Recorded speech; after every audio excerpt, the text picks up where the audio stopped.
like what you need to do. So we're going to have to demonstrate appropriate infection control.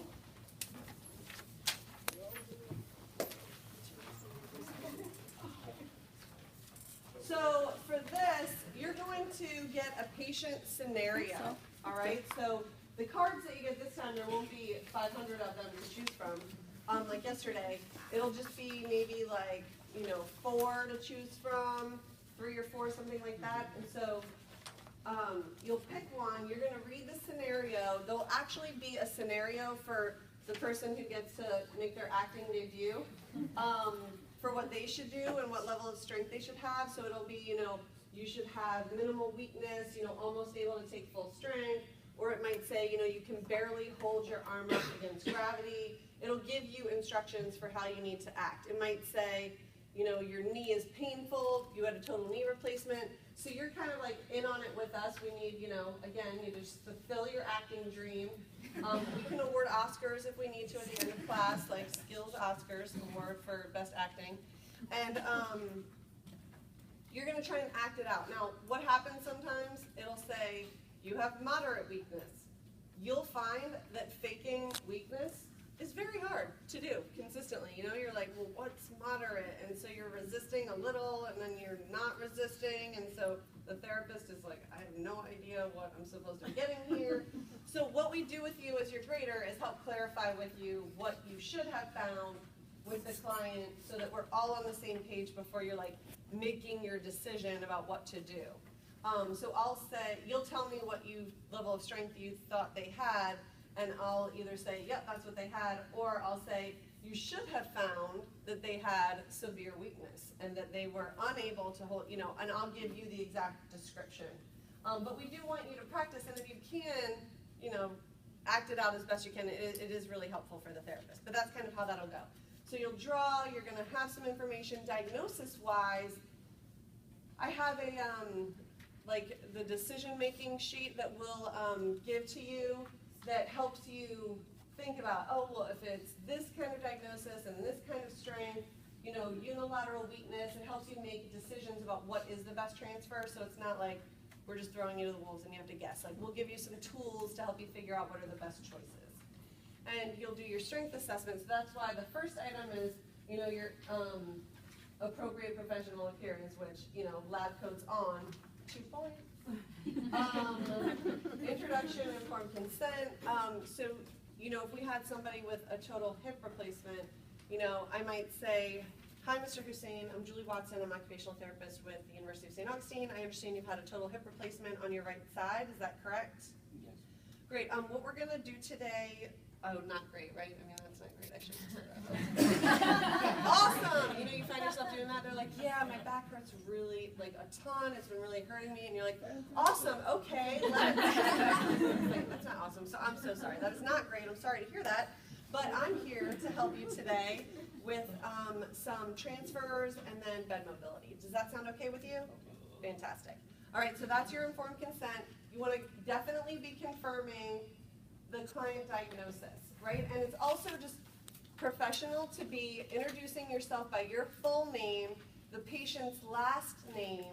We weren't super picky about this on the practical yesterday, but I want to start, just getting a little bit more specific about professionalism and things like that, during your practicals, because you're going to find that in later classes, that's more how it's going to be. It's going to be very strict and regimented. You're going to need to use very professional language. So we're just trying to prep you for those other classes where you're going to have that kind of going on as well.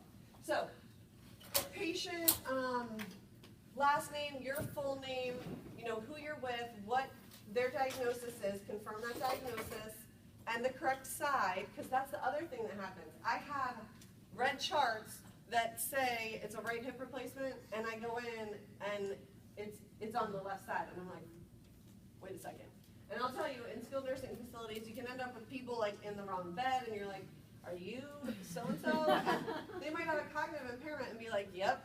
Because they're just nodding at you, right? No idea what you said, and they're like, I'm like, wait a second, that's on the wrong side. So it's really, you want to confirm diagnosis and side, and it should visually match what you're seeing, right? Make sure you have your left and right straight too. So that's why that's really important. It's amazing, but those mix-ups can happen. I mean, they've operated on the wrong side on people, right? I mean, we know mix-ups can happen. So then, the next thing that you're going to do after you introduce yourself, ask if it's okay to do transfers and bed mobility. Then you're going to do your strength assessment, which is the sequence that we've gone through. Okay, that's how the practical will work. Once you've done your strength assessment, that's when you're going to have a conversation with whoever's your grader about what you've chosen for transfer techniques, because you're going to be transferring your client from the wheelchair to the mat table. And then it'll say on there what bed mobility you need to do. So you're not deciding like, oh, I'm going to do sitting to supine or whatever, right? Because then we'd all pick like, oh, I'll move them to the side with a draw sheet because that's so easy. So it'll say on there what you will do for bed mobility, but what you choose might be either a dependent method, right, where the patient isn't able to move themselves really at all because they have severe weakness, or you might be sort of instructing them how to move up in bed and assisting them with it because they have like mild to moderate weakness. Does that make sense? So it'll sort of, you know, if you have to move the patient up in bed, you're going to tell us, well, this is the method I choose based on their strength level, okay? So those are the two things that you'll be telling us based on the strength assessment. Okay, so now I'm going to do the strength assessment. So I introduced myself, you said it's cool, we can do it. All right, so can you bring your arm out to the side for me, just like this? Hold, don't let me move you. Good. Hold, don't let me move you. Good. Can you bring your arm out like this? Great. Hold, don't let me move you. Good. And hold, don't let me move you. Good. Squeeze my fingers. Hard as you can. Very good. All right, let me move this armrest. Test your shoulder depressors. All right. Hold, don't let me move you. Good. Put that back on. Now on your practical, you know, you would test the other side and compare, right? So then I'm going to go to the lower extremity. Is it okay if I put my hands underneath your leg? Great, thank you. Hold, don't let me move you. Good. And bring your knee up to my hand. Hold, don't let me move you. Good. I'm going to put my hand under your leg. You can bring your, there you go, perfect. Hold, don't let me move you. Good, and bring your heel back. Hold, don't let me move you. Good. Now bring your heel to the edge of that foot plate. Perfect. Hold, don't let me move you. Good. And hold, don't let me move you. Good. All right? You guys got that? Perfect. Okay,